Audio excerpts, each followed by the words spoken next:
اللہ الرحمن الرحیم۔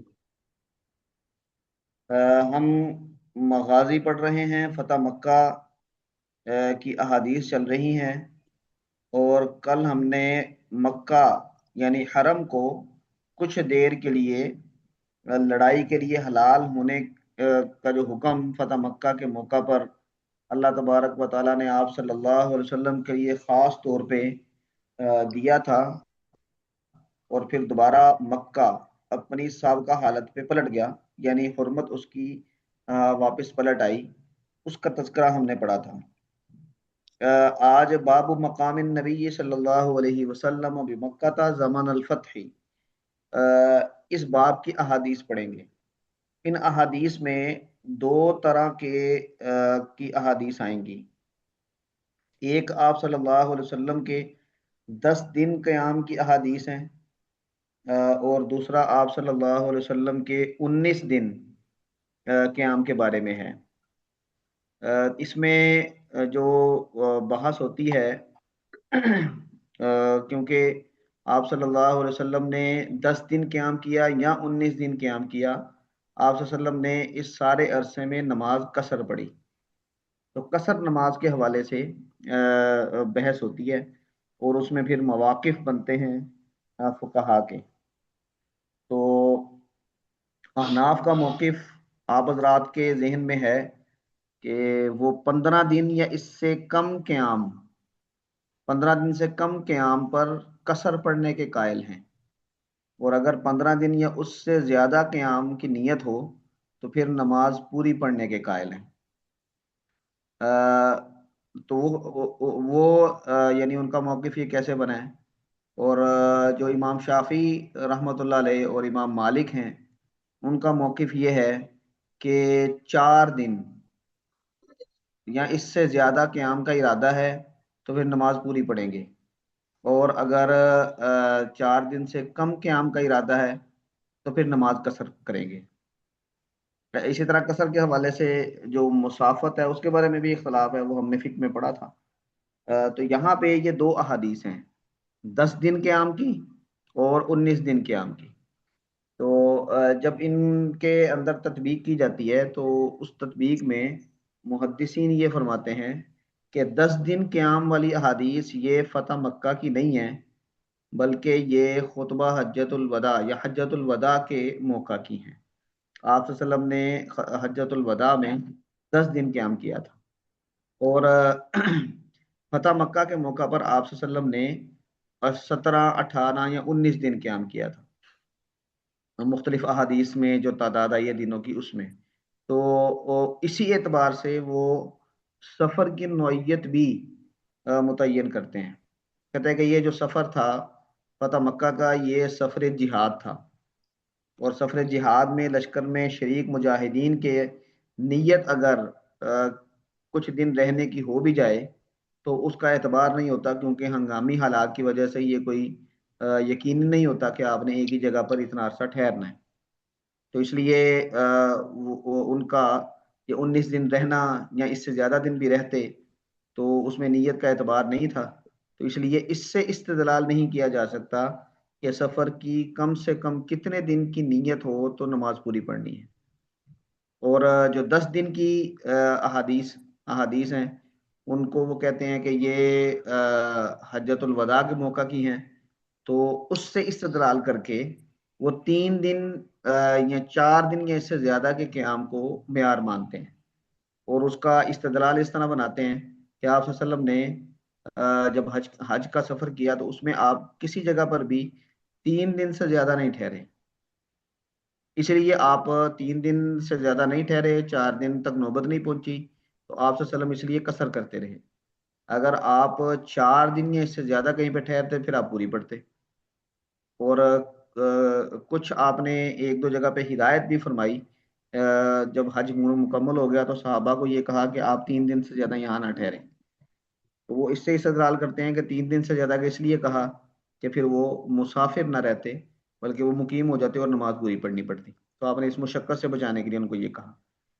تو یہ استدلال ان احادیث سے ہوتا ہے قصر نماز کے بارے میں۔ لیکن یہاں پر فتح مکہ کے متعلق ان کا آپ صلی اللہ علیہ وسلم کا قیام مکہ کے اندر رہا، یہ صرف یہی بیان کرنا مقصود ہے کہ کتنے دن رہا۔ ضمنی طور پر قصر نماز کا ایک پہلو بھی یہاں پہ ڈسکس ہو جاتا ہے۔ ہاں جی، شاہ ولی صاحب بسم اللہ کریں جی۔ جی طيب. باب مقام النبي صلى الله عليه وسلم بمكة زمن الفتح، بسند متصل منا إلى الإمام الحافظ أبي عبد الله محمد بن إسماعيل بن إبراهيم بن مغيرة بن بردزبة الجوفي البخاري رحمه الله تعالى قال: حدثنا أبو نعيم قال حدثنا سفيان حدثنا قبيصة قال حدثنا سفيان عن يحيى بن أبي إسحاق عن أنس رضي الله عنه قال: أقمنا مع النبي صلى الله عليه وسلم 10 نقصر الصلاة. اگلی روایت بھی پڑھیں جی۔ قال حدثنا أبدان قال أخبرنا عبد الله قال أخبرنا عاصم عن إكرمة عن ابن عباس رضي الله عنهما قال: أقام النبي صلى الله عليه وسلم بمكة 19 يوما يصلي ركعتين. جی اگلی روایت بھی پڑھ وبه لیں۔ قال وبه قال حدثنا أحمد بن يونس قال حدثنا أبو شهاب عن عاصم عن إكرمة عن ابن عباس قال: أقمنا مع النبي صلى الله عليه وسلم في سفر 19 نقصر الصلاة. وقال ابن عباس: ونحن نقصر ما بيننا وبين 19 فإذا زدنا أتممنا. اتممنا، یہ تین وقال روایات ہیں۔ الليث جی جی جی، پڑھ لیں اگلی روایت بھی اس کے ساتھ۔ وقال الليث حدثني يونس عن ابن شهاب قال أخبرني عبد الله بن ثعلبة بن سعير وكان النبي صلى الله عليه وسلم قد مها وجهه عام الفتح. اچھا جی، یہ جو اوپر تین روایات گزری ہیں اس میں ایک روایت میں اقمنا مع النبی صلی اللہ علیہ وسلم 10 نقصر الصلاۃ، اور دوسری روایت میں حضرت عبداللہ ابن عباس کی ہے اقام النبی صلی اللہ علیہ وسلم بمکہ 19 یوما، 19 دن آپ نے قیام کیا، یصلی رکعتین، آپ قصر کرتے رہے، 2 رکعتیں پڑھتے رہے۔ اور تیسری روایت بھی عبداللہ ابن عباس کی ہی ہے، وہ کہتے ہیں قمنا مع النبی فی سفر 19 نقصر الصلاۃ، 19 دن ایک سفر میں آپ صلی اللہ علیہ وسلم کے ساتھ رہے، اور آپ صلی اللہ علیہ وسلم نقصر الصلاۃ، ہم بھی نماز قصر کرتے رہے۔ اور عبداللہ ابن عباس نے اسی بنیاد پہ اپنی رائے یہ بیان کی ہے، نحن نقصر ما بیننا و بین 19، ہم 19 دن کے درمیان کا ارادہ ہو تو پھر ہم قصر کرتے ہیں، فَإِذَا زِدْنَا، جب ہم نے 19 دن سے زیادہ ٹھہرنا ہو تو اتممنا، تو پھر ہم نماز پوری پڑھتے ہیں۔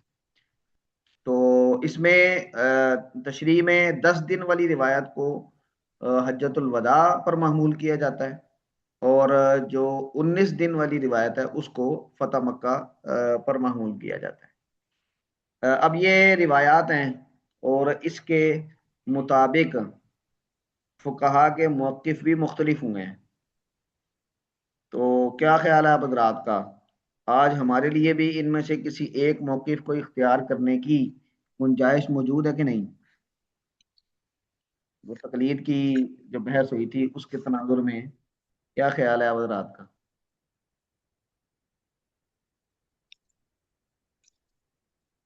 ہاں جی، علماء کرام بھائی یہ تو عوام ویسے کے لیے نہیں۔ جی توقیفی جی ہی ہیں سارے معاملات، تو اللہ کے نبی جی کے بتانے پہ، لیکن اب انہوں نے بتایا نہیں تو پھر تو کسی کو بھی کیا جا سکتا ہے فالو۔ ہاں، امت پہ چھوڑا نا، امت کی فہم پہ، تو انہوں نے یہ کوئی ایسا معاملہ نہیں تھا کہ جس میں عموم بلوہ نہ ہوتا۔ عموم بلوہ کا مطلب ہوتا ہے کہ سوسائٹی کے اکثر لوگوں کو یہ معاملہ پیش آتا ہے، تو لوگ سفر کر رہے تھے، آ جا رہے تھے، جہاد ہو رہے تھے، سارا کچھ ہو رہا تھا۔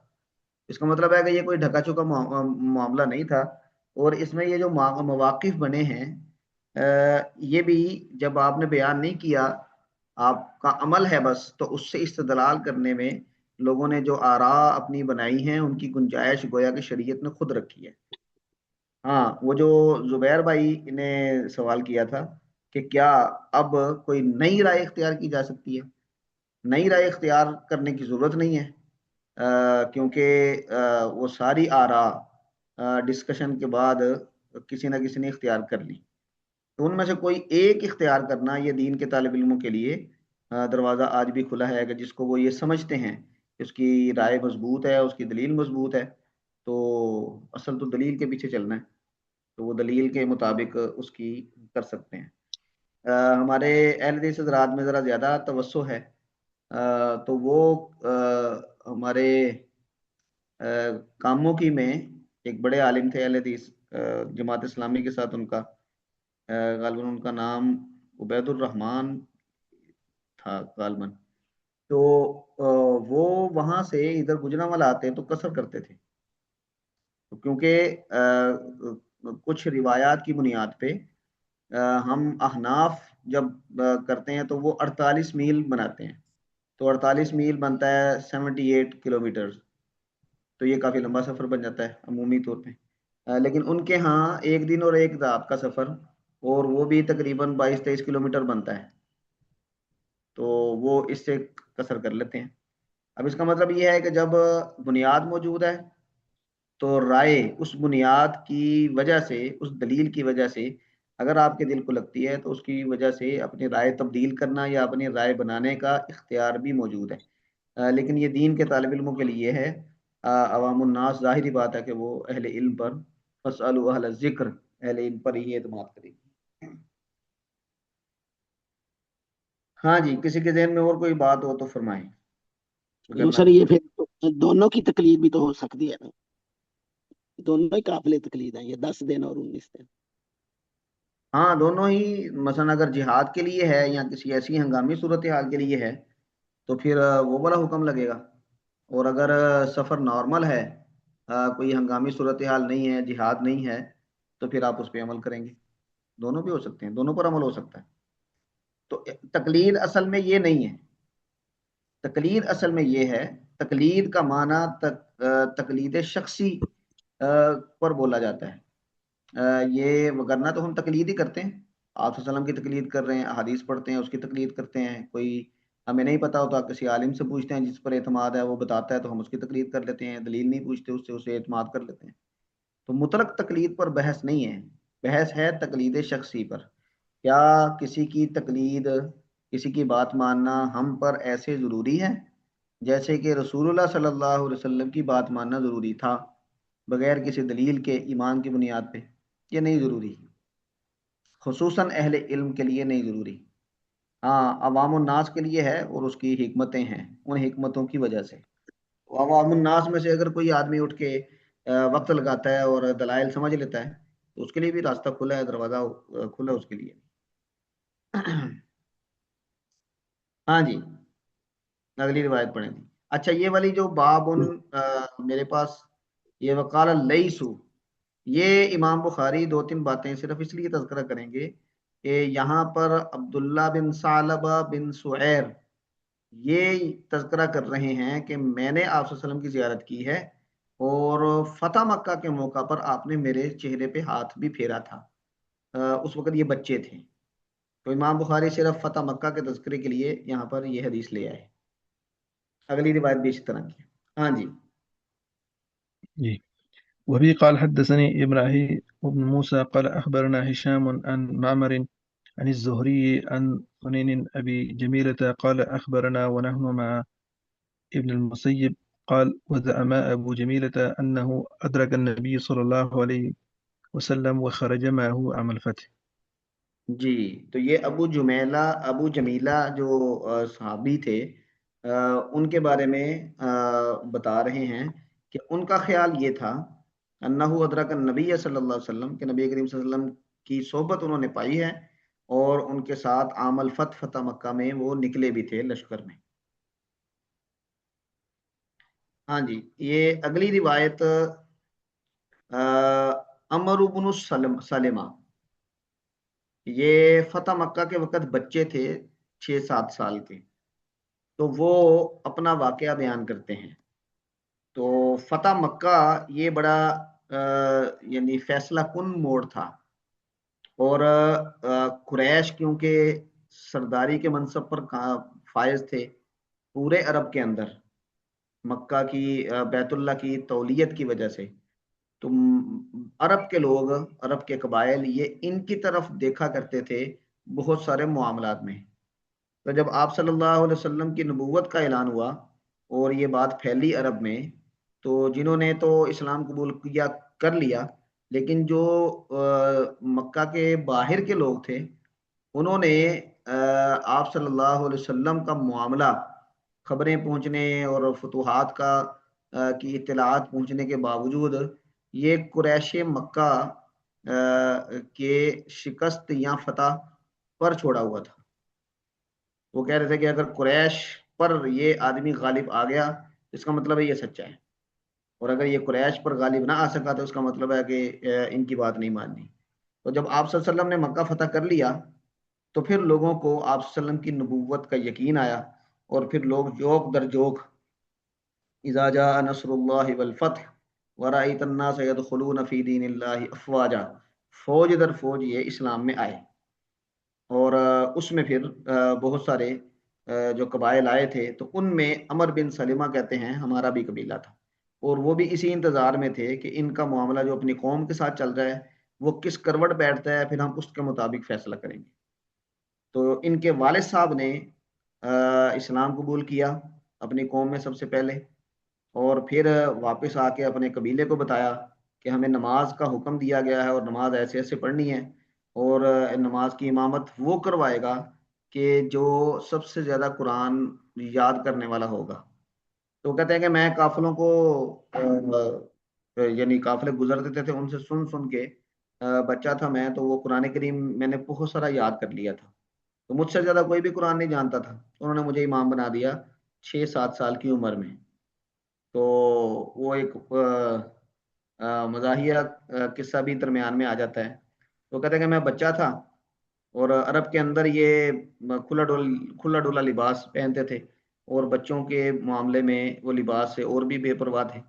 تو کہتے ہیں جب میں سجدہ یا رکوع کرتا تو میرا جو مختصر لباس تھا اس کی وجہ سے میرا جسم جو ہے سطر کھلتا۔ تو خواتین میں سے ایک خاتون نے یہ کہا الا تغطون عنا استقارئکم، کہ تم نے امام تو بنا دیا ہے تو کیا اس کی پشت کو ہم سے ڈھانپ نہیں سکتے؟ تو پھر لوگوں نے میرے لیے ایک قمیض خریدی، کپڑا خریدا، قمیض بنائی، اور پھر میں وہ قمیض پہن کے، لمبی قمیض تھی تو وہ مجھے خوشی خوشی میں پھرتا بھی تھا اور پھر امامت بھی کرواتا تھا۔ تو یہ قصہ ہے، اور کیونکہ یہ فتح مکہ کے بعد کا واقعہ ہے تو امام بخاری اس کو یہاں پر ذکر کر رہے ہیں۔ اچھا، اس میں ہم مشکل الفاظ کے معانی بس پڑھیں گے، وگرنہ یہ واقعہ آپ کو سارے کا سارا جیسے جیسے پڑھتے جائیں گے تو یعنی سامنے آتا جائے گا۔ جی شاہ ولی صاحب۔ جی وبه قال حدثنا سليمان بن حرب قال حدثنا حماد بن زيد عن أيوب عن أبي قلابة عن عمرو بن سلمة قال قال لي أبو قلابة ألا تلقاه فتسأله؟ قال فلقيته فسألته فقال كنا بماء ممر الناس وكان يمر بنا الركبان فنسألهم ما للناس ما هذا الرجل فيقولون يزعم أن الله أرسله أوهى إليه أو أوهى الله بكذا. فكنت أحفظ ذلك الكلام يقر في صدري، وكانت العرب تلوم بإسلامهم الفتح فيقولون اتركوه وقومه فإنه إن زهر عليهم فهو نبي صادق. فلما كانت وقعة أهل الفتح بادر كل قوم بإسلامهم وبدأ بقوم بإسلامهم. فلما قدم قال جئتكم والله من عند النبي صلى الله عليه وسلم حقا، فقال صلوا صلاة كذا في حين كذا وصلوا صلاة كذا في حين كذا، فإذا حضرت الصلاة فليؤذن أحدكم وليؤمكم أكثركم قرآنا. فنظروا فلم يكن أحد أكثر قرآنا مني، لما كنت أتلقى من الركبان فقدموني بين أيديهم وأنا ابن 6 أو 7 سنين. وكانت علي ابن ستن یہ مضاف الیہ بنے گا نا؟ ابن أو ست 7 سنين. جی أو 7 سنين. وكانت علي بردة ہاں ہاں. كنت إذا کانت وك- کانت کے بعد کیا آئے گا؟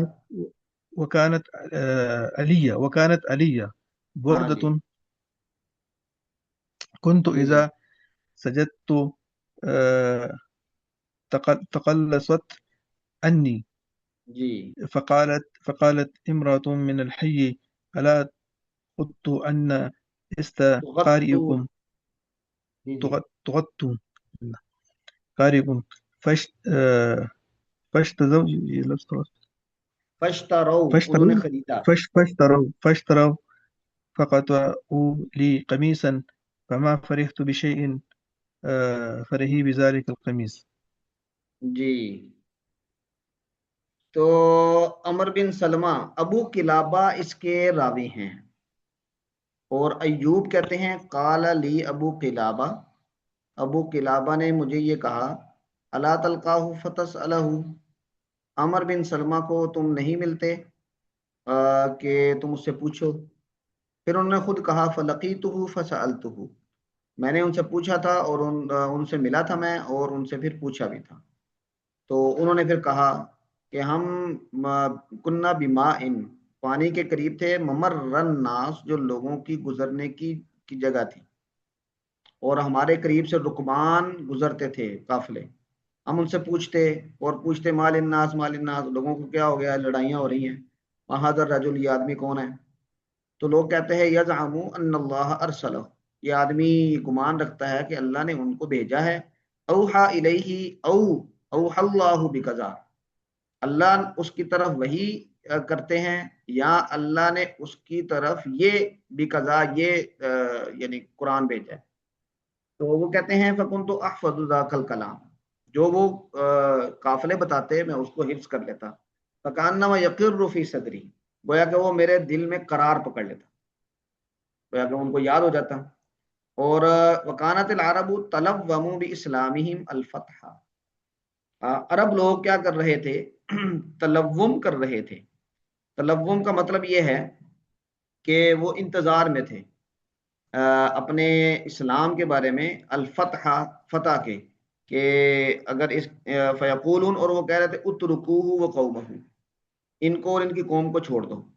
ان ظاہر علیہم فہو نبی صادق، اگر وہ ان پر غالب آ گئے تو وہ سچے نبی ہیں. اور جب اہل فتح یعنی فتح مکہ کا واقعہ ہوا تو ہر قوم اسلام لانے کے لیے بھاگی، بادارا، انہوں نے جلدی کی. اور میرے والد صاحب بادر ابی قومی نے اپنی قوم کے مقابلے میں جلدی کی اپنے اسلام لانے کے معاملے میں. فلما قادمہ، جب وہ واپس آئے تو یہ کہا جئتکم باللہ من عند النبی حقا، میں تمہارے پاس اللہ کی قسم نبی کریم صلی اللہ علیہ وسلم کے پاس سے آیا ہوں، حقا یعنی سچ کہہ رہا ہوں، وہ نبی سچے ہیں. اور پھر انہوں نے کہا کہ صلو صلاۃ قضا فی حین قضا، اس وقت یہ نماز پڑھو، اس وقت یہ نماز کرو. اور جب حضرت الصلاۃ، جب نماز آ جائے، وقت آ جائے، فلیؤذن احدکم، تم میں سے ایک اذان دے، اور تم میں سے وہ آدمی امامت کرائے، اکثرکم قرآنن، جو تم میں سب سے زیادہ قرآن جانتا ہے. انہوں نے دیکھا ادھر ادھر، فلم یکن احد اکثر قرآنا منی، مجھ سے زیادہ کسی کو قرآن نہیں آتا تھا. لما کنت اتلقى من الرکمان، کیونکہ میں رکمان سے وہ لے لیا کرتا تھا. انہوں نے مجھے آگے کر دیا. اور وانا ابن 6 و 7 سنین، 6 یا 7 سال کا لڑکا تھا، مجھے آگے کر دیا. اور مجھ پر بردتن، ایک چادر تھی. تو کنت اذا سجدت، جب میں سجدہ کرتا، تقلصت عنی، تو وہ مجھ سے سرک جاتی. تو ایک عورت نے کہا اس علاقے کی کہ تم اپنے یعنی امام کی، قاری کی پیٹھ کو یعنی ڈھانپ نہیں سکتے. تو پھر انہوں نے قمیض بنائی. اور کہتے ہیں کہ بچے تھے، فما فرحت بشیء فرحی بذلک القمیص، مجھے جب وہ قمیض ملی تو اس سے زیادہ مجھے کسی چیز کی خوشی نہیں ہوئی. تو اس سے استدلال کر کے، اس حدیث سے استدلال کر کے اہل حدیث حضرات کا یہ خیال ہے کہ نابالغ بچہ بھی امام بن سکتا ہے. تو لیکن جو احناف ہیں ان کا خیال ہے کہ نہیں، یہ مجبوری کی حالت میں تھا، اور کیا آپ کہہ لیں کہ یعنی اس وقت ابھی اس قبیلے میں ابتدا تھی، تو آپ صلی اللہ علیہ وسلم نے ایک معیار بتایا تھا، اس معیار کے مطابق ہو گیا، وگرنہ جو مدینہ منورہ ہے اس میں ہمیں کوئی نارمل حالات میں ایسی مثال نہیں ملتی کہ جس میں کسی نابالغ کو امامت کے لیے کھڑا کیا گیا ہو۔ ہاں جی، وبه قال حدثنا عبد الله بن مسلمة عن مالك عن ابن شهاب عن عروة بن زبير عن عائشة رضي الله عنها عن النبي صلى الله عليه وسلم وقال الليث حدثني يونس عن ابن شهاب قال أخبرني عروة بن زبير أن عائشة قالت كانت عتبة بن أبي وقاص عهد إلى أخيه سعد أن يقبض ابن وليدة زمعة وقال عتبة إنه ابني. فلما قدم رسول الله صلى الله عليه وسلم مكة في الفتح أخذ سعد بن أبي وقاص ابن وليدة زمعة فأقبل به إلى رسول ولیدتی، الله صلى الله ابن عليه ولیدتی، یہ مضاف الیہ بنے گا، ابن ولیدتی ابن زمعتا۔ ابن وليدة زمعة ہم، فأقبل به إلى رسول الله صلى الله عليه وسلم وأقبل معه عبد بن زمعة فقال سعد بن أبي وقاص هذا ابن أخي عهد إلي أنه ابنه. قال عبد بن زمعة يا رسول الله هذا أخي هذا ابن زمعة ولد على فراشه. فنزل رسول الله صلى الله عليه وسلم إلى ابن وليدة زمعة فإذا أشبه الناس بعتبة بن أبي وقاص. فقال رسول الله صلى الله عليه وسلم هو لك هو أخوك يا عبد بن زمعة من أجل أنه ولد على فراشه. وقال رسول الله صلى الله عليه وسلم احتجبي منه يا سودة لما رأى من شبه شبه شبه عتبة بن أبي وقاص. قال ابن شهاب قالت عائشة قال رسول الله صلى الله عليه وسلم الولد للفراش وللآهر الهجر. وقال ابن شهاب وكان أبو هريرة يسيه بذلك. جی، یہ فتح مکہ کے موقع پر ایک واقعہ پیش آیا تھا۔ سعد بن ابی وقاص کے بھائی تھے عتبہ بن ابی وقاص۔ عتبہ بن ابی وقاص نے اپنے بھائی سعد کو یہ کہا تھا کہ زمعہ کی باندی کا بیٹا، ابن ولیدتی زمعہ، زمعہ کی باندی کا بیٹا یہ میرا بیٹا ہے۔ اس کا مطلب یہ ہے کہ ان کے کوئی اس کے ساتھ تعلق تھے، وہ یہ سمجھ رہے تھے کہ یہ نسب مجھ سے ہے، یہ بچہ میرا ہے۔ اور زمعہ یہ آپ صلی اللہ علیہ وسلم کے سسر تھے۔ سودا بنت زمعہ یہ آپ صلی اللہ علیہ وسلم کی اہلیہ ہیں۔ حضرت خدیجہ کے بعد جو سب سے پہلی شادی ہوئی تھی یہ حضرت سودا سے ہوئی تھی، تو گویا کہ یہ زمعہ یہ آپ صلی اللہ علیہ وسلم کے سسر ہیں۔ تو جب مکہ فتح ہوا تو سعد بن ابی وقاص نے اپنے بھائی کی بات کی وجہ سے جو وہ بچہ تھا، جو زمعہ کی باندی کا بچہ تھا، اس کو اپنے قبضے میں لے لیا۔ اب زمعہ کے بیٹے عبد بن زمعہ جو آپ صلی اللہ علیہ وسلم کے سالے تھے، تو وہ آپ صلی اللہ علیہ وسلم کے پاس آئے اور آ کے کہا کہ اے اللہ کے رسول یہ میرا بھائی ہے، یعنی یہ زمعہ کا بیٹا ہے۔ اور سعد بن ابی وقاص نے کہا کہ نہیں، میرے بھائی نے کہا تھا کہ یہ میرا بیٹا ہے۔ اب یہ مسئلہ بن گیا نسب کا۔ اب ہمارے ہاں جو اصول بیان کیا جاتا ہے نسب کے بارے میں، وہ الولد للفراشی وللعاہر الحجر، یہ اصول آپ صلی اللہ علیہ وسلم نے اس موقع پر بیان فرمایا تھا۔ الولد للفراش کا مطلب یہ ہے کہ عورت جس مرد کے زوجیت یا ملکیت میں ہے، اگر کوئی بچہ پیدا ہوتا ہے اور وہ اپنی نارمل حمل کی مدت پورا کر کے پیدا ہوتا ہے، یعنی 6 ماہ سے زیادہ مدت پوری کر کے پیدا ہوتا ہے، تو وہ جس مرد کے نکاح میں ہے وہ عورت، یا وہ باندی جس کی ملکیت میں ہے، اس کا نسب اس مرد سے ہی ثابت ہوگا۔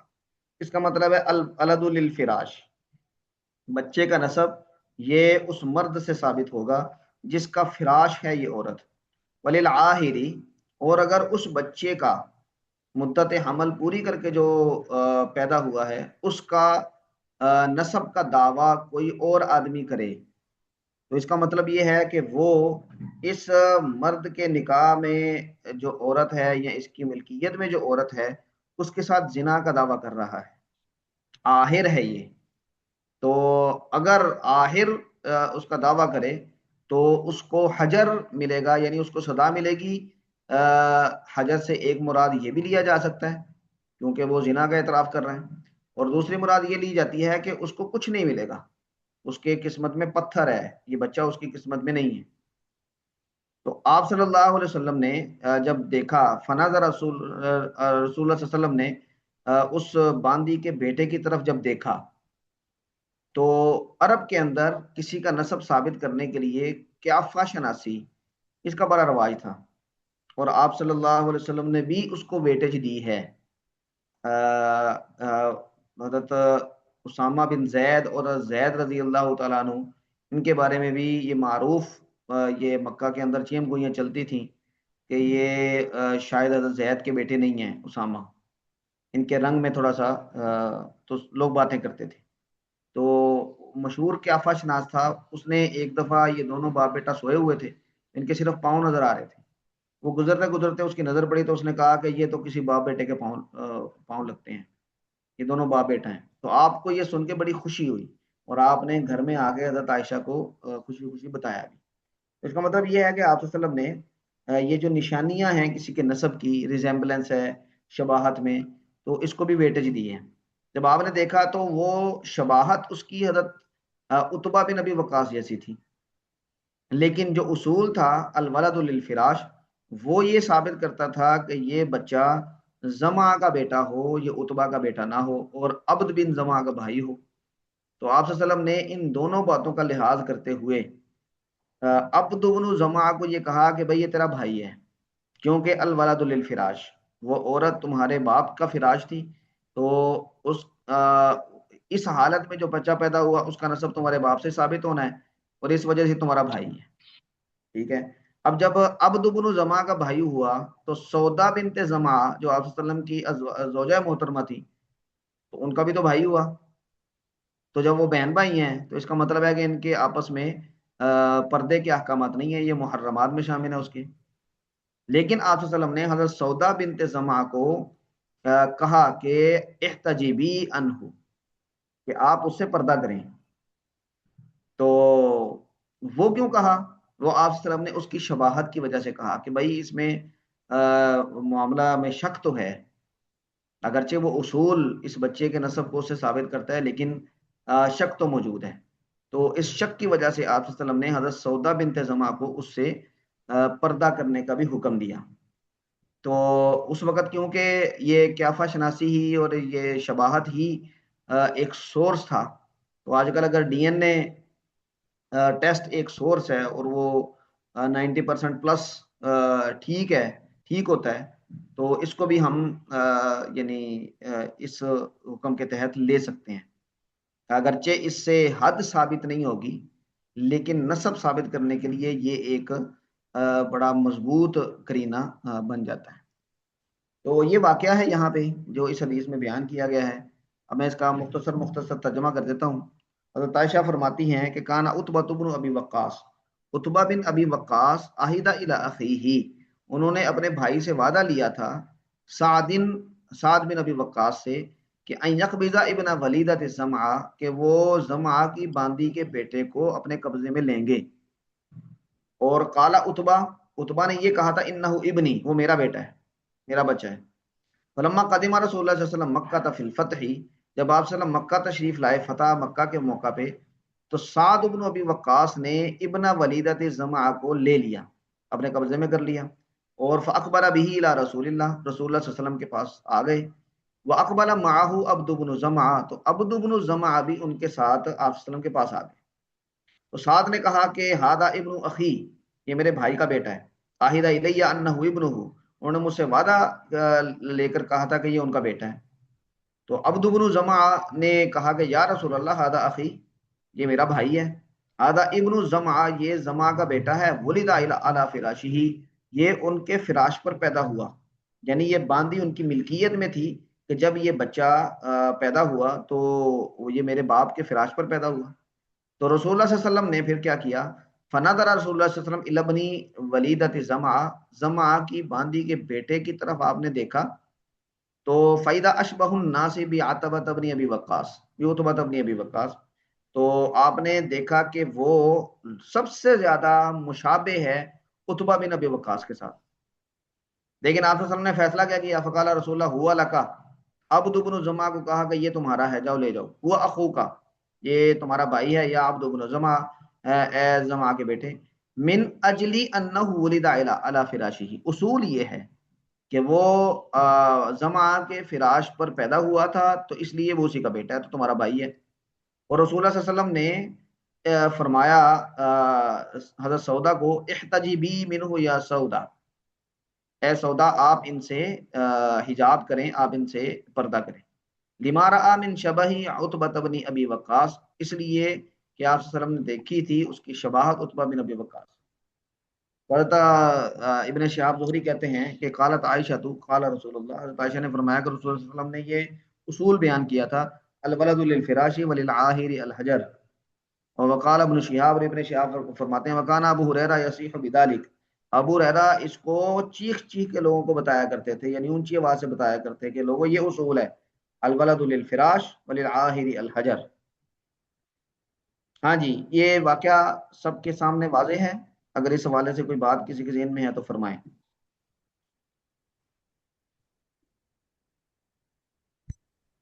استاد جی اس میں یہی واضح کریے گا کہ اگر جی جی ڈی این اے ثابت ہو جائے کہ وہ کسی اور کا ہے سے، تو تب بھی اصول اسی پہ عمل ہوگا، یعنی وہ جس کے حق میں تھیں وہ تو اسی کا ہی کہلائے گا۔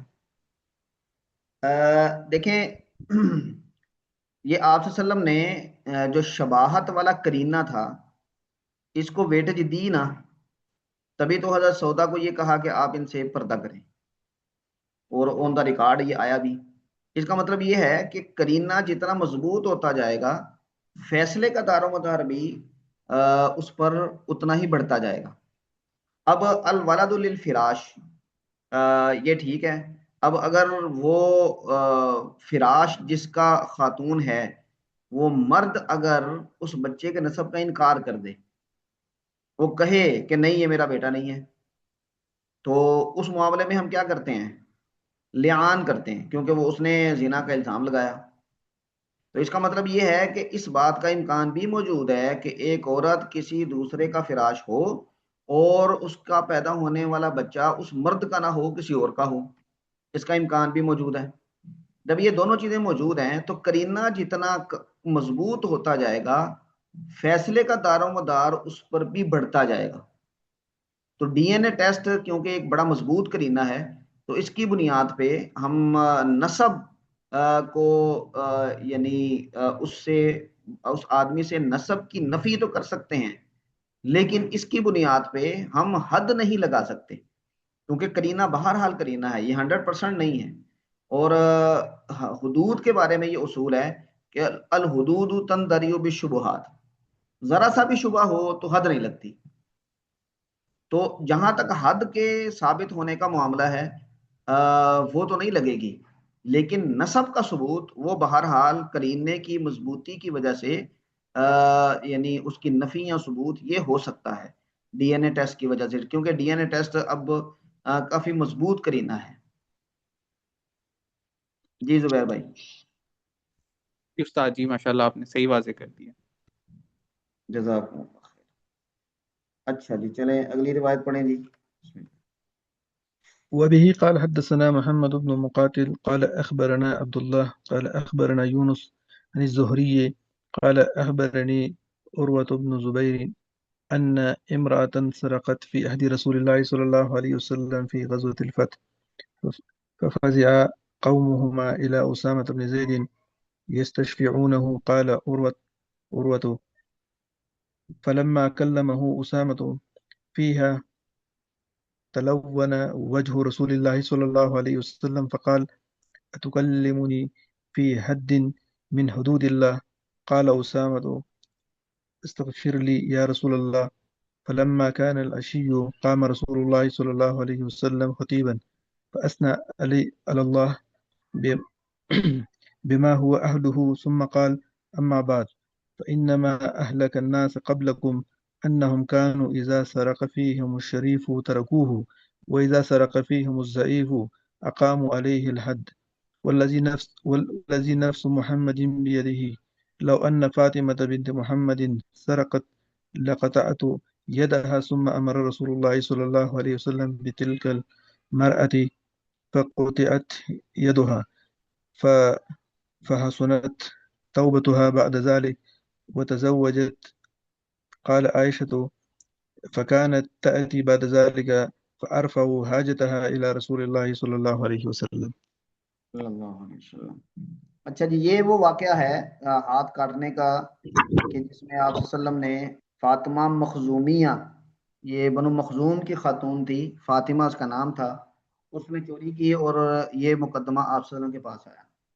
اب فتح مکہ کے موقع پر کیونکہ یہ مقدمہ ہے اور اس وقت جو لوگ ہیں مکہ کے وہ حدیث عہدہم بالاسلام ہیں، یعنی وہ نئے نئے مسلمان ہیں، نو مسلم ہیں، اور اگر یہ واقعہ مدینہ منورہ میں پیش آتا تو وہاں پر آپ صلی اللہ علیہ وسلم کو یہ وضاحت کرنے کی ضرورت نہ پڑتی، کیونکہ وہاں پر مہاجرین و انصار جو پکے مسلمان تھے تو ان کو اس اصول پر ان کا جو ایمان تھا وہ بڑا مضبوط تھا، وہ ایسے سفارش نہ کرتے۔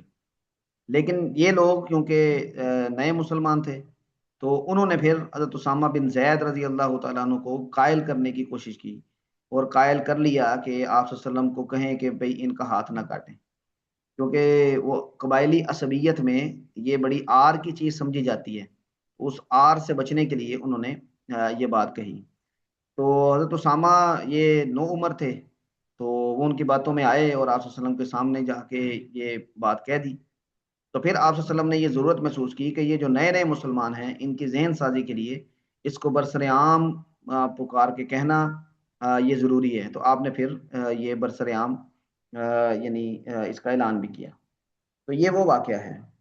تو ان امرأۃ سرقت فی عہد رسول اللہ صلی اللہ علیہ وسلم فی غزوۃ الفتح، غزوہ فتح کے موقع پہ ایک عورت نے چوری کی، ففزع قومها الی اسامہ بن زید یستشفعونہ، اسامہ بن زید کی طرف ان کی قوم گئی اور ان سے سفارش کرنے کی درخواست کی، ان کو سفارش کرنے کا کہا۔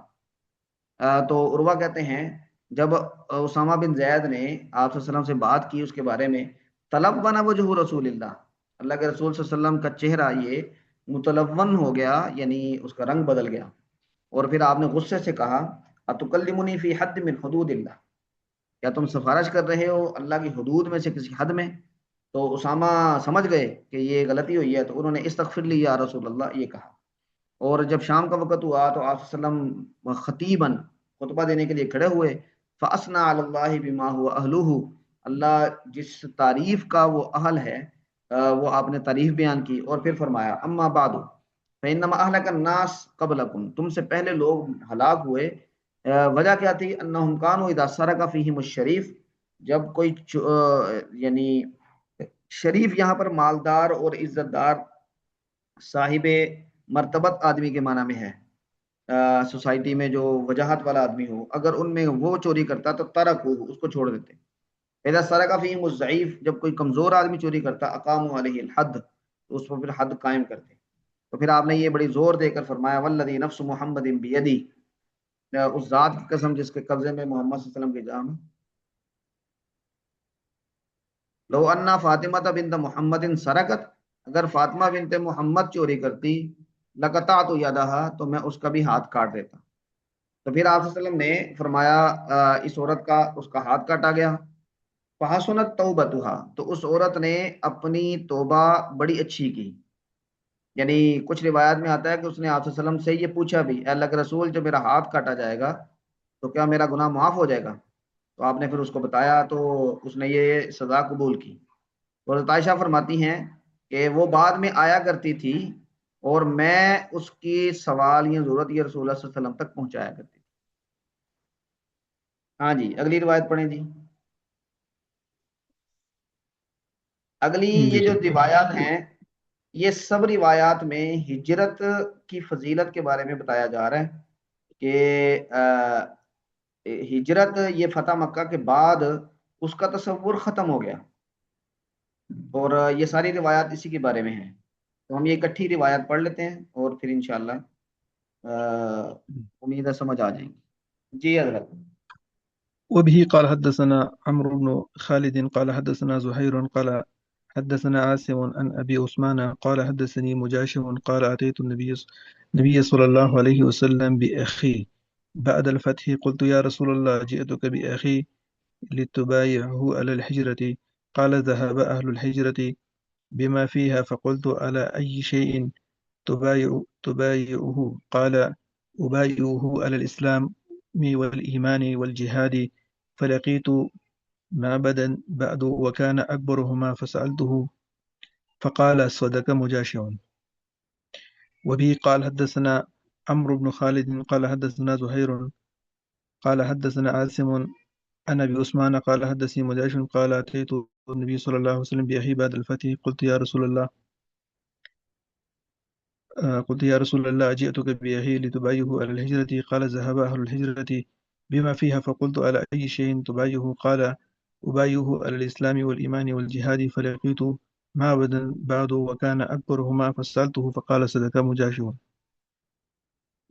وبه قال حدثنا محمد بن أبي بكر قال حدثنا فزيل بن سليمان قال حدثنا عاصم عن أبي عثمان النهدي عن مجاشع ابن مسعود انطلقت بأبي معبد إلى النبي صلى الله عليه وسلم ليبايعه على الهجرة قال مضت الهجرة لأهلها أبايعه على الإسلام والجهاد فلقيت أبا معبد فسألته فقال صدق مجاشع.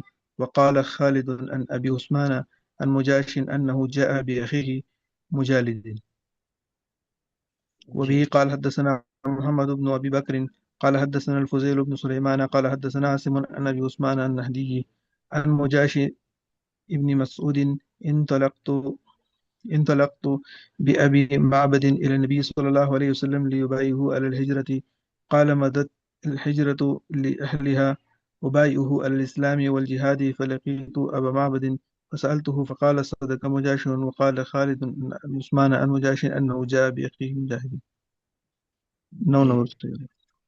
قال حدثني محمد بن بشار قال حدثنا غندر قال حدثنا شعبة عن أبي بشر عن مجاهد قلت لابن عمر رضي الله عنهما إني أريد أن أهاجر إلى الشام قال لا هجرة ولكن جهاد فانطلق فأعرض نفسك فإن وجدت شيئا وإلا رجعت. وبه قال وقال النصر وقال النصر قال أخبرنا شعبة قال أخبرنا أبو بشر سمعت مجاهد قلت لابن عمر فقال لا هجرة اليوم أو بعد رسول الله صلى الله عليه وسلم مثله.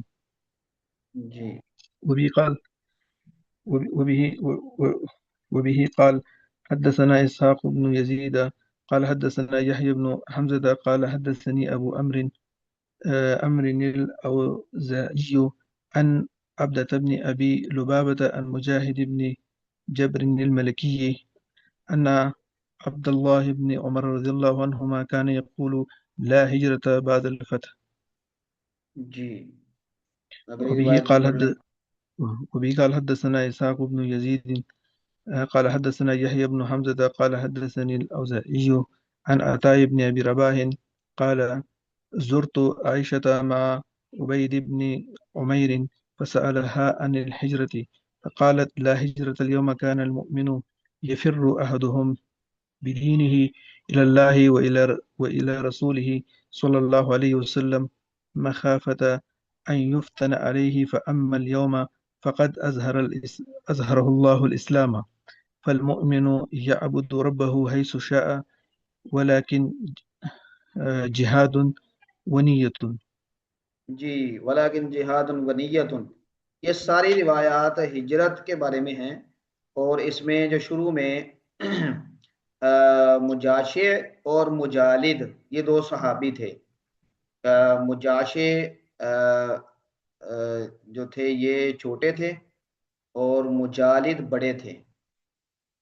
تو مجاشے یہ آپ صلی اللہ علیہ وسلم کے پاس اپنے بھائی کو لے کر آئے تھے جن کی کنیت تھی ابو معبد. معبد بھی ہے اور ابو معبد بھی ہے.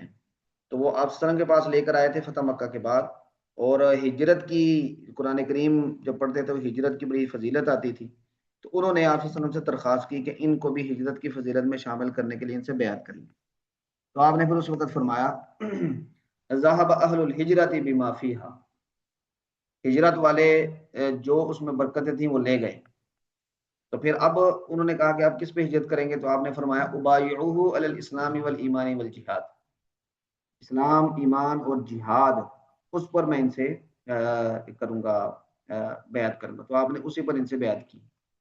اور مجاشے اور مجالد یہ ان کے نام، یہ مجالد یہاں پر ان کا نام بھی آ گیا.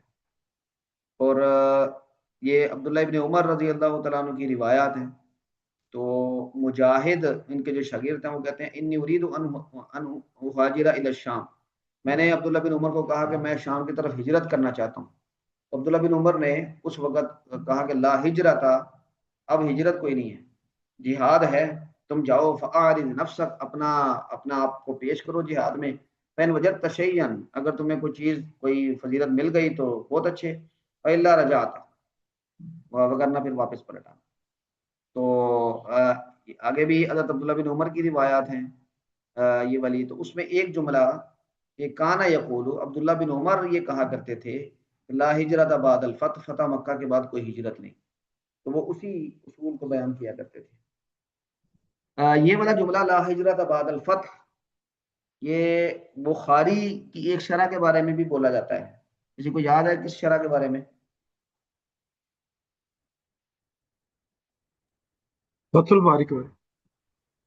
جی، فتح الباری. یعنی محدثین میں یہ معروف تھا کہ بخاری نے جو کتاب لکھی ہے اس کی شرح امت پر واجب ہے، قرض ہے. جب فتح الباری علامہ ابن حجر نے لکھی تو پھر اس کے بعد فتح الباری کے بارے میں یہ یعنی جملہ مشہور ہو گیا کہ لا ہجرت بعد الفتح، یہ فتح الباری کے بعد بخاری کو سمجھنے کے لیے ہجرت کرنے کی کوئی ضرورت نہیں ہے. تو حضرت عائشہ رضی اللہ تعالیٰ عنہ کی روایت ہے تو عبید بن عمیر یعنی عطاء بن ابی رباح یہ کہتے ہیں کہ ہم نے حضرت عائشہ کی زیارت کی، عبید بن عمیر بھی ساتھ تھے، اور پھر ان سے ہجرت کے بارے میں سوال کیا. تو حضرت عائشہ نے اس کی بڑی اچھی تشریح کی. انہوں نے کہا لا ہجرت اليوم، آج ہجرت، اب کوئی ہجرت نہیں ہے. اور اس ہجرت کی وجہ کیا تھی؟ کان المؤمن یفر احدهم بدینہ، مومن اپنے دین کو بچانے کے لیے یہ اللہ و الی رسولہ، اللہ اور اللہ کے رسول کی طرف بھاگتا تھا. مخافت ان یفتن علیہ، اس خوف کی وجہ سے کہ کہیں دین کے معاملے میں وہ آزمائش میں نہ پڑ جائے. تو گویا کہ ایک جگہ پر اسے دین پر عمل کرنے کی سہولت نہیں تھی تو وہ دوسری جگہ آتا تھا آپ صلی اللہ علیہ وسلم کے ساتھ. فَأَمَّا الْيَوْمَ فَقَدْ أَظْهَرَ اللَّهُ الْإِسْلَامَ، اب تو اللہ نے اسلام کو غالب کر دیا اور مومن جہاں چاہے اپنے رب کی عبادت کر سکتا ہے. تو اس لیے اب کوئی ہجرت نہیں ہے، جہاد ہے اور نیت ہے، اس کا ثواب ملے گا، اللہ تعالیٰ عطا فرمائے. اچھا جی، یہ والی جو اگلی روایت ہے اس میں دو چیزیں ڈسکس کرنے کی ہیں. ایک تو آپ صلی اللہ علیہ وسلم نے وہی فرمایا ہے کہ مکہ یہ حرم ہے اور اللہ نے تھوڑی دیر کے لیے اس کو حلال کیا تھا میرے لیے، نہ اس سے پہلے حلال ہوا نہ اس کے بعد حلال ہوگا. اور پھر آپ صلی اللہ علیہ وسلم نے اس میں جو یہ فرمایا کہ لا ينفر صیدھا، اس کے شکار کو بھگایا نہیں جائے گا، ولا يعضد شجرھا، اس کے درخت کو کاٹا نہیں جائے گا، ولا يقتل خلاھا، اور یعنی اس کا جو یعنی جڑی بوٹیاں ہیں یا جو دیگر جو عمارتیں ہیں ان کو نہیں ڈھایا نہیں جائے گا یا ان کو نقصان نہیں پہنچایا جائے گا. ولا تحل لقطتها الا لمنشد، گمشدہ چیز یہاں کی یہ حلال نہیں ہوگی مگر صرف اس کے لیے کہ جو اس کو دوسرا منشد ہے یعنی اس کا اعلان کرنے والا ہے. تو آپ نے یہ باتیں ارشاد فرمائی. حضرت عباس بن عبد المطلب آپ کے چچا تھے، تو انہوں نے الا الازخر، ازخر کہا، گھاس، لمبی لمبی گھاس ہوتی تھی. تو آپ نے فرمایا کہ انہوں نے کہا کہ یا رسول اللہ انہ لابد منہ للقین والبیوت، گھروں کی چھتوں کے لیے اور جو قبریں وغیرہ بناتے تھے تو اس کے لیے وہ اس کو استعمال کرتے تھے. تو آپ نے فرمایا کہ سکتا، آپ خاموش ہوئے. پھر کہا الا الازخر فانہ حلال، ازخر ٹھیک ہے اور اس کو کاٹنا حلال ہے. اب یہاں سے ایک تو وہی پرانی بات ہے جو ہم پہلے بھی پڑھ چکے ہیں، لیکن آپ صلی اللہ علیہ وسلم نے یہ ازخر کو کاٹنا حلال قرار دے دیا. تو غامدی صاحب کا ایک اصول ہے کہ خبر واحد سے کسی عقیدہ و عمل کا اضافہ نہیں ہوتا، اور سنت کی یا تعداد انہوں نے وہ اپنے نظریہ سنت کی وجہ سے. تو آپ صلی اللہ علیہ وسلم یہاں پہ یہ چیزوں کو لا ينفر سیدها ولا يعضد شجرها وغیرہ وغیرہ، اور پھر اس میں ازخر کا آپ نے موقع پر ہی استثناء بھی کر دیا. تو ہم اس کو کس کیٹیگری میں ڈالیں گے؟ تو اس پہ کبھی اگر ان کی وہ نظریہ پڑھنے کی ضرورت پڑے تو آپ اس کو ذرا ذہن میں رکھ کے تو پھر پڑھیں، تو کہ ان کا نظریہ انہوں نے کس بنیاد پہ اس کو یعنی یہ جملہ کہا ہے کہ کسی عقیدہ و عمل کا اضافہ نہیں ہو سکتا حدیث سے یا خبر واحد سے، کیونکہ احادیث کی جو بڑی تعداد ہے وہ اخبار احاد ہے. تو اس کو اس طرح بالکل ہی ہم اگر ہلکے الفاظ استعمال کریں تو بے وزن کرنا یا ان کی حیثیت کو اس طرح ہلکا کر دینا، تو یہ کوئی یعنی ہماری روایت سے ہٹا ہوا ایک نظریہ ہے. اچھا جی، یہ ہمارا یہاں تک مکمل ہوا. اگلا ہے یوم حنین، اس کا، اور اس کے بعد ہے اوتاس، اور اس کے بعد ہے طائف.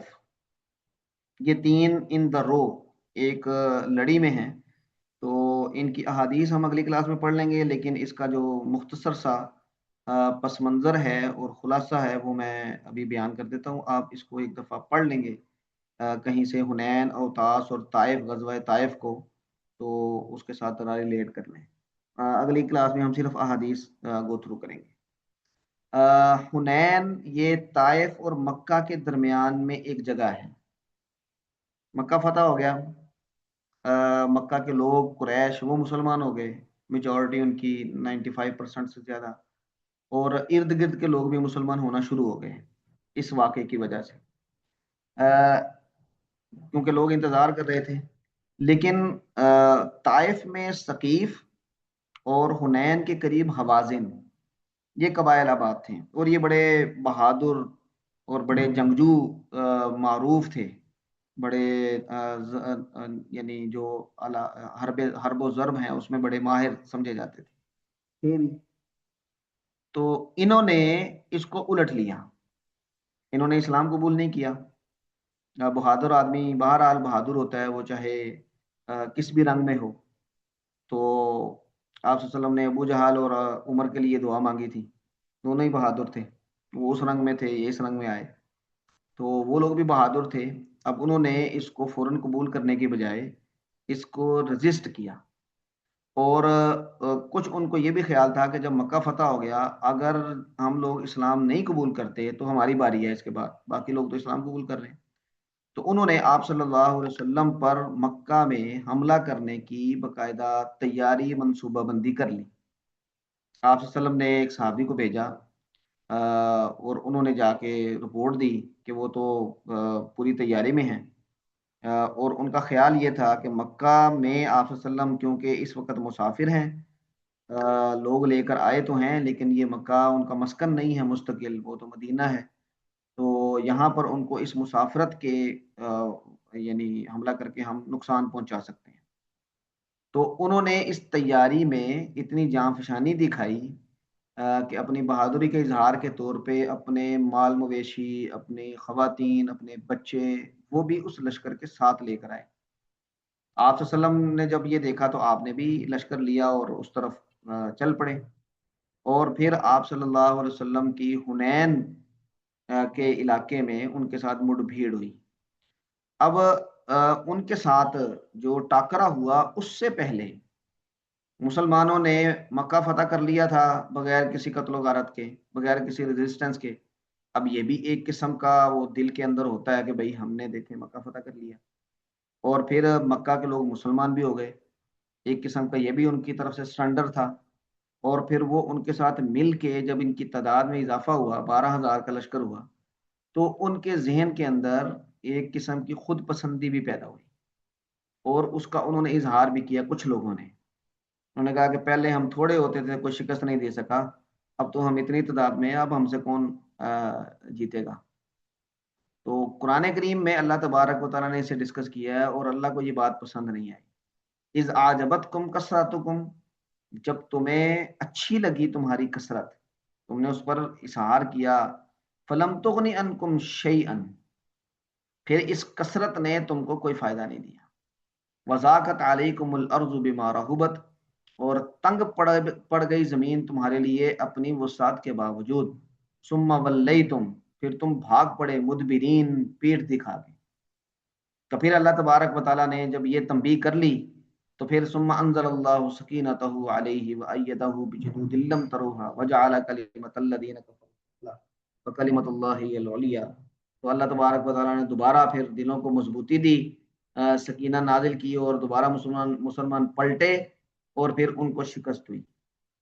تو مسلمان جب پھر گئے ہیں اور اس میں یہ ٹاکرا ہوا ہے، تو شروع میں وہ لوگ منتشر ہوئے، خوازن اور ثقیف، اور مسلمانوں نے وہ مال غنیمت جب جمع کرنا شروع کیا تو انہوں نے پھر اپنی پلاننگ کے تحت تیر اندازی کی، تیر برسائے، اس میں پھر بڑا نقصان ہوا، اور اس افراتفری میں جو 9 مسلم شریک ہوئے تھے وہ بھاگ پڑے۔ جب وہ بھاگے تو یہ فوج کا ایک حصہ بھاگ پڑے، تو باقی بھی پھر بدزن ہوتے ہیں، تو باقی لوگ بھی پھر بھاگے، اور اس میں پھر نقصان بھی ہوا۔ لیکن آپ صلی اللہ علیہ وسلم استقامت کے ساتھ اپنی جگہ کھڑے رہے، اور آپ حضرت عباس آپ کے ساتھ تھے، ابو سفیان تھے، تو حضرت عباس کو آپ نے کہا کہ ان کو بلاؤ، ان کے قبیلوں کے نام لے لے کے۔ تو پھر جب قبیلوں کے نام لیے، انصار کا نام لیا، مہاجرین کو پکارا، تو پھر وہ واپس پلٹے، اور پھر اللہ تعالیٰ نے فتح عطا کی۔ تو یہاں پر اس کا تذکرہ ہے۔ جب یہ فتح ہو گئی تو پھر اوتاس میں حوازن کے لوگ وہ چلے گئے اور وہاں پر جمع ہوئے۔ درید بن اسمہ، یہ ایک بزرگ آدمی تھا اور بڑا ذی وقار سمجھا، ذی عقل سمجھا جاتا تھا، تو اس کی سربراہی میں۔